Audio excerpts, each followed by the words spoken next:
Assalamualaikum warahmatullahi wabarakatuh.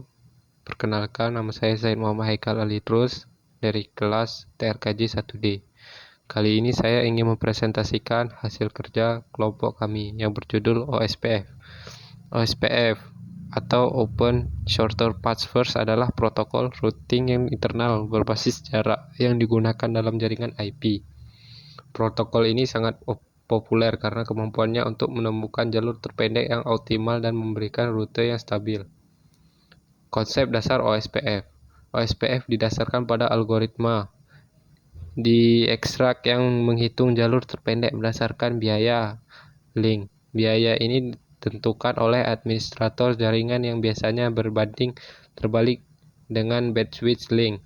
OSPF menggunakan konsep area untuk membagikan jaringan menjadi beberapa bagian, sehingga mengurangi kompleksitas dan meningkatkan efisiensi. 1. Hierarchical routing. OSPF mengizinkan routing hierarkis dengan mengorganisir jaringan menjadi area. Area saling terhubung melalui router yang disebut area border router atau ABR. 2. Link State Routing. OSPF menggunakan algoritma link state yang membuat setiap router dan jaringan memiliki pemahaman lengkap tentang topologi jaringan. 3. Multipath routing. OSPF memungkinkan pengguna beberapa jalur ke tujuan yang sama, meningkatkan redundansi dan toleransi kesalahan. 4. Load balancing. OSPF dapat mendistribusikan lalu lintas secara merata di antara jalur yang tersedia, memaksimalkan penggunaan bandwidth. Arsitektur OSPF. Arsitektur OSPF terdiri dari beberapa komponen penting seperti area, router, dan link state database. LSBD DB menyimpan informasi routing yang diperoleh dari semua router dalam jaringan. Itu area. Area merupakan unit dasar dalam hierarki OSPF. Area adalah bagian dari jaringan dengan router yang saling bertukar informasi routing. Area dihubungkan oleh area border router ABR. Router OSPF dapat berupa internal router IR, area border router, atau autonomous system border router. IR beroperasi di dalam area, ABR menghubungkan area, dan ASBR menghubungkan jaringan OSPF dengan jaringan eksternal.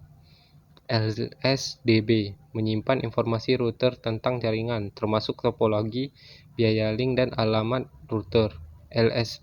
LSDB digunakan oleh router untuk membuat table routing dan menentukan jalur terpendek. Proses pemilihan router utama dan router cadangan. Dalam setiap jaringan OSPF ada pemilihan router utama dan router cadangan. Proses pemilihan ini menggunakan mekanisme pemilihan DR yang bertujuan untuk menghindari loop routing. 1. Router menjalankan OSPF. Semua router yang menjalankan OSPF dalam jaringan akan bersaing untuk menjadi DR dan BDR. 2. Proses pemilihan. Router yang memiliki ID router tertinggi terpilih sebagai DR, dan router dengan ID kedua tertinggi terpilih sebagai BDR. 3. Peran DR dan BDR. DR bertanggung jawab untuk meneruskan semua paket router OSPF di jaringan, sedangkan DBR berfungsi sebagai backup untuk DR jika DR mengalami kegagalan. Mekanisme pertukaran informasi routing. OSPF menggunakan mekanisme pertukaran informasi routing yang efisien, memungkinkan router untuk mengetahui status jaringan dan memperbarui tabel routing secara dinamis. Pertukaran LSES. Router OSPF secara berkala mengirim dan menerima link start advancement yang berisi informasi routing tentang jaringan. Pembuatan LSDB. Setiap router menyimpan LSE yang diterimanya dalam LSDB sehingga memiliki gambaran lengkap tentang topologi jaringan. 3. Perbaruan table routing. Router menggunakan algoritma Dijkstra untuk menghitung jalur terpendek berdasarkan LSDB dan memperbarui tabel routing secara berskala. Konfigurasi OSPF pada router. Konfigurasi OSPF pada router dapat dilakukan melalui interface command line atau dengan menggunakan GUI. Konfigurasi OSPF meliputi pengaturan area, router ID, dan proses routing. Konfigurasi area menentukan area mana router tersebut akan berada dan mendefinisikan interface yang termasuk dalam area. Konfigurasi router ID menentukan IP ID untuk setiap router OSPF yang digunakan dalam proses pemilihan DR dan BDR.